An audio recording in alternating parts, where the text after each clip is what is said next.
मित्रांनो, 2 दिवस सिलेंडर नाही भेटले तर अख्ख्या महाराष्ट्रात गोडाऊनवर जाऊन लोक पळत होते. लंब्याच्या लंब्या रांगा लागत होत्या.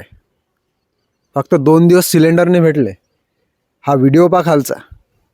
मग विचार करा, त्या शेतकऱ्याचं मन कुठे असेल, त्या शेतकऱ्याची एक काळीच कुठं असेल. जेव्हा शेतकऱ्यासोबत अशी हालत होते ना, त्यावेळेस शेतकऱ्याचं मन कुठं असेल हो. 6 महिने मेहनत करून त्या गव्हाला लहानाचं जमिनीतून काढून मोठं करावं लागते.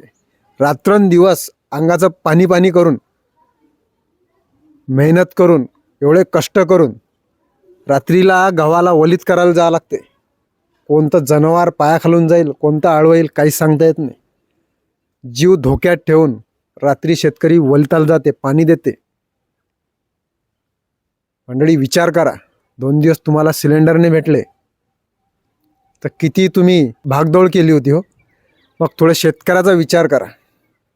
आणि असं जर शेतकऱ्यासोबत झालं तर मग गॅरंटी नसते की ते पीक शेवटी किती येईल, काय येईल, येईल की नाही येईल. चांगलं जर पीक झालं तर भाव मिळत नाही, आणि भाव मिळाला तर निसर्ग मारतो. मंडळी, शेतकऱ्यासोबत अनेक संकटांना सामना करून, खूप सारे संकटाचा सामना करून शेतकऱ्यांना समोर जावं लागते.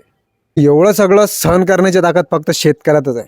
म्हणूनच त्याला जगाचा पोशिंदा म्हणतात, बळीराजा, शेतकरी राजा म्हणतात मंडळी. आणि म्हणूनच आपल्या देशात शेतकऱ्यासाठी जे काही करायचं ना ते करा. त्या क्रिकेटरवर एवढा पैसा खर्च करताना तेवढा पैसा शेतकऱ्यावर खर्च करा. ते क्रिकेटर नाही देणार तुम्हाला खाऊ घालायला. शेतकरीच मेहनत करील, अंगाचं कष्ट करून, अंगाचं रक्ताचं पाणी करून देशाला अन्न पुरवेल. लक्षात ठेवा.